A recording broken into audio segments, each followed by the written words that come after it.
Olá pessoal, bom dia. Então a gente vai começar nesse vídeo a segunda parte, do capítulo 11 que fala sobre o totalitarismo, o fascismo italiano e a União Soviética Stalinista. Na aula passada a gente falou do fascismo italiano, do processo de ascensão do fascismo dentro da Itália, e hoje nós vamos observar um modelo de Estado totalitário, mas não fascista, não pertencente ao ramo da direita, mas se enquadrando no ramo da esquerda, que é o stalinismo dentro da União Soviética. Para a gente poder entender, esse fenômeno do stalinismo na União Soviética, é necessário antes a gente fazer um levantamento, aqui na verdade uma espécie de revisão da história da Rússia. Um pouco disso aqui a gente já trabalhou, nos capítulos anteriores, então não é um assunto que seja novidade para vocês, tá? Bom, vimos que em 1917 a Rússia enfrentou um processo revolucionário, na verdade dois processos, a Revolução de Fevereiro, a Revolução de Outubro, que estabeleceu o fim do czarismo e a implementação do primeiro Estado socialista, assim, entre aspas, bem sucedido, de longa duração da história.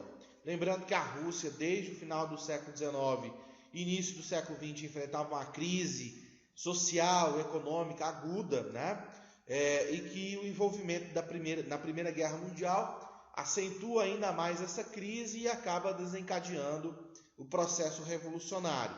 Então isso aqui a gente já estudou, não é novidade para vocês.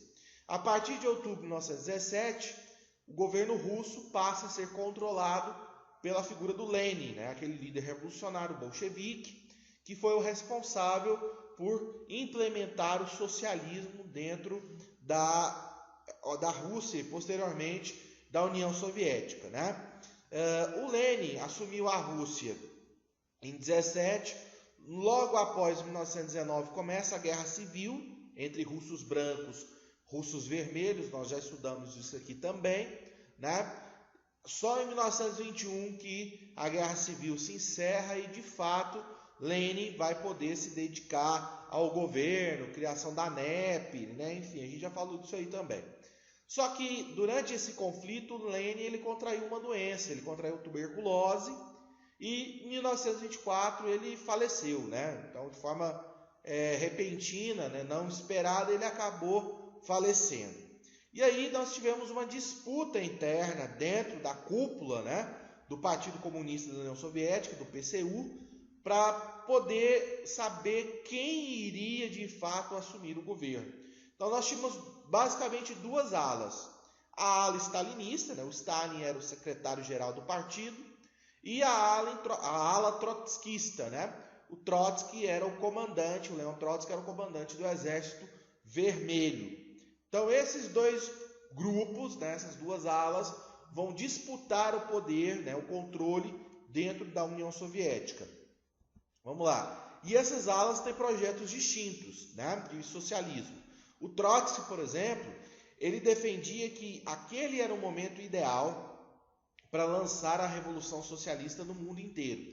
Então, a partir do momento que a Revolução foi vitoriosa na Rússia, o Trotsky queria exportar essa revolução, levar esse ideal revolucionário para outras partes do mundo, tornar a revolução global.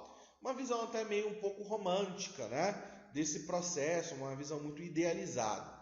E o Stalin, por sua vez, defendia o projeto oposto.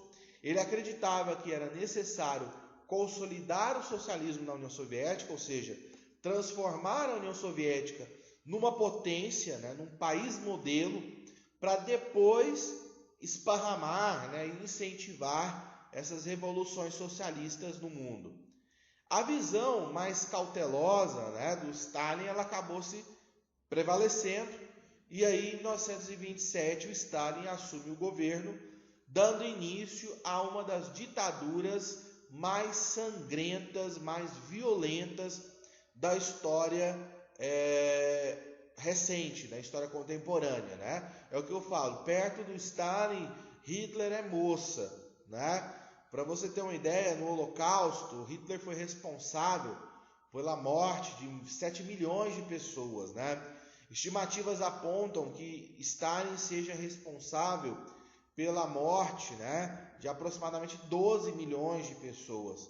Então, um regime muito mais violento, muito mais brutalizado do que o regime nazista, por exemplo, né? Então, a gente costuma achar o nazismo, o Auconcourt, né, o exemplo máximo de ditadura sanguinária, né? Mas o Stalin é um exemplo, sim, perverso de ditadura. Por que, professor, isso acontece? Porque o Stalin, a União Soviética, foi aliada, né, dos Estados Unidos, do mundo ocidental na Segunda Guerra Mundial, e boa parte da esquerda, que domina, né, as produções intelectuais a nível das universidades, das pesquisas da história, não fazem essa autocrítica, né, não fazem esse auto-julgamento durante muito tempo. Agora, recentemente, não, né? Nas últimas décadas, os historiadores têm fazendo essa crítica em relação ao socialismo no sentido das ditaduras, da violência desses regimes, né? Então, essa autocrítica durante muito tempo ela não existiu, e isso favoreceu essa ideia, né, de que os regimes socialistas eram bonzinhos e tal. Mas não foi isso que aconteceu. Na verdade, o socialismo, as experiências socialistas, ela tem alguns aspectos positivos, né? Mas também tem muitos aspectos negativos que valem a pena também serem ressaltados, né? Enfim, o Stalin começa seu governo na década de 30, promovendo o que ficou conhecido como os grandes expurgos, ou expurgo de Moscou, né? Esse processo, o que é expurgar? É você retirar à força, né, algo que está dentro de uma estrutura que provoca um certo incômodo. Então, o que o Stalin vai fazer? Ele vai perseguir de forma sistemática, de forma violenta, né, aqueles que se colocavam como opositores à sua visão de regime, à sua visão de organização política, né? Então, principalmente a ala trotskista do Partido Comunista da União Soviética vai ser a mais atingida pelos expurgos. E o exército, porque o Trotsky ele era comandante do Exército Vermelho, né? E o Exército Vermelho vai sofrer muito, principalmente o alto comando, né? Muitos generais vão ser executados, presos, enviados para os gulags, né? Que são os campos de concentração soviéticos na Sibéria, enfim. Então, isso provoca um prejuízo muito grande para a União Soviética. Quando a Segunda Guerra Mundial começa, o Exército Vermelho é uma massa de soldados sem comando, justamente por causa da aplicação, né, desses planos quinquenais dos expurgos, né, desastrosos aí promovidos por Stalin. Bom, além disso, até o próprio Trotsky, né, ele vai ser assassinado na década de 40, tá? Vítima dessa perseguição, ele fugiu para o México, estava no exílio, mas mesmo assim ele foi assassinado a mando da polícia secreta stalinista. Então o Stalin ele não queria ter nenhum tipo de oposição, né? Assim como vários outros ditadores, né, que sofrem dessa mania de conspiração, de perseguição. O Stalin também sofria com isso. Então se você suspeitasse de que você estava meramente envolvido num algum processo que contrariava, né, as suas concepções, já era motivo para você ser preso, mandado para um gulag ou até mesmo morto, né? Então, um regime extremamente repressor. Então, de um lado, né, Stalin reprimia a oposição, do outro lado, Stalin vinculava uma propaganda totalmente favorável à sua imagem, né? A máquina de propaganda soviética ela alimentou o mito do Stalin ser o grande estadista, ser o grande líder, como o povo chamava, né? O grande timoneiro. O timoneiro é aquele sujeito que conduz o timão, né? Que é o volante, entre aspas, dos navios, dos barcos, né? Enfim, então essa imagem, esse mito em torno do Stalin, ele foi sendo criado, né? Nós temos aqui essa imagem que mostra isso. De um lado, um gulag, né? Uma prisão, um campo de concentração na Sibéria, um local terrível, né? Não só nas condições às quais os prisioneiros estavam submetidos, né? Em celas muito mal planejadas, amontoados, muitas doenças, péssima alimentação, frio intenso, o trabalho forçado, né? Então ser condenado a um gulag era a pior pena possível, porque a sua expectativa de vida dentro de um gulag era menor do que 5 anos de duração, né? Geralmente era o que o prisioneiro conseguia suportar dentro de um gulag. Há relatos, né, de que as pessoas, durante os invernos extremamente rigorosos, no auge da fome, faziam o quê? Congelavam os dedos, né, deixavam os dedos congelarem e podiam comê-los dessa forma, né? Então olha que coisa extrema. Imagina você comer o seu próprio dedo de tanta fome que você está sentindo. Então uma situação assim terrível. E do outro lado essa imagem do Stalin bonzinho. Olha que coisa linda. Tiozão das criancinhas, né? Olha que coisa maravilhosa. Então você tem esses dois lados. O Stalin monstro, o Stalin ditador, o Stalin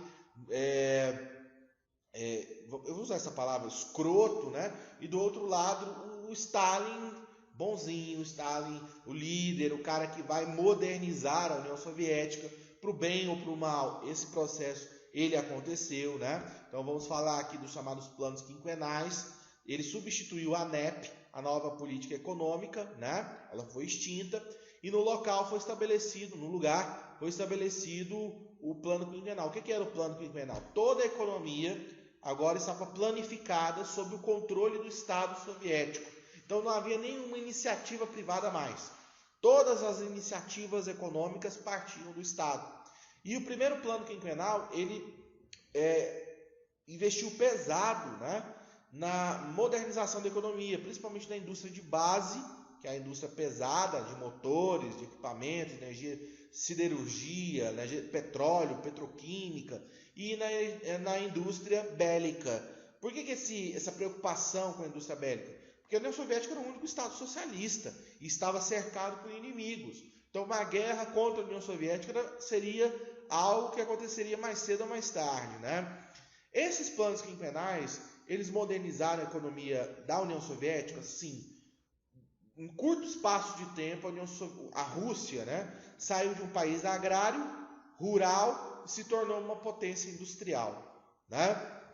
Mas isso teve um custo humano muito grande, porque os planos quinquenais, eles obedeciam regras, normas, né, metas muito rígidas. E se os operários nas fábricas não cumprissem essas metas, eles eram punidos, né? É o que eu costumo dizer, nada melhor do que um muro de fuzilamento para inspirar as pessoas à obediência, não é verdade? Além disso, nós tivemos um outro elemento desastroso, que foi a fundação das zoukoses, das fazendas coletivas, né? O Lenin tinha começado o projeto de reforma agrária, de redistribuição das terras. O Stalin alterou isso. Toda a terra da União Soviética pertencia ao Estado soviético. Você, como agricultor, produzia, mas parte dessa produção era revertida para o Estado soviético como uma forma de imposto. O que é isso, gente? Isso é servidão. O czarismo fazia isso, né, com os camponeses. Não é à toa que o Stalin é conhecido como o czar vermelho, né? Então você percebe que no campo não havia um estímulo para o sujeito produzir mais, porque se ele produzisse mais ele teria que entregar para o governo. Então, o que vai acontecer na União Soviética na década de 30? Uma crise de fome, de desabastecimento, que vai vitimar milhares de pessoas. E o Stalin recusou-se, né, a receber ajuda internacional para combater a fome no seu próprio país. Então ele foi responsável direto pela morte de milhares de pessoas. Mesmo assim, com todos esses problemas, com todas essas questões, no final da década de 30, a União Soviética já havia se consolidado como uma potência econômica, como uma potência militar e como uma potência industrial. Tanto é verdade que os soviéticos vão enfrentar de igual para igual a Alemanha, né, nazista, e praticamente travar uma guerra particular contra os nazistas no início da década de 40, mas isso é um assunto que nós vamos trabalhar mais adiante. Tudo bem, pessoal? Então é isso. Nós vamos encerrar esse vídeo. do totalitarismo soviético, né? Da União Soviética stalinista. Fiquem com Deus, até a próxima.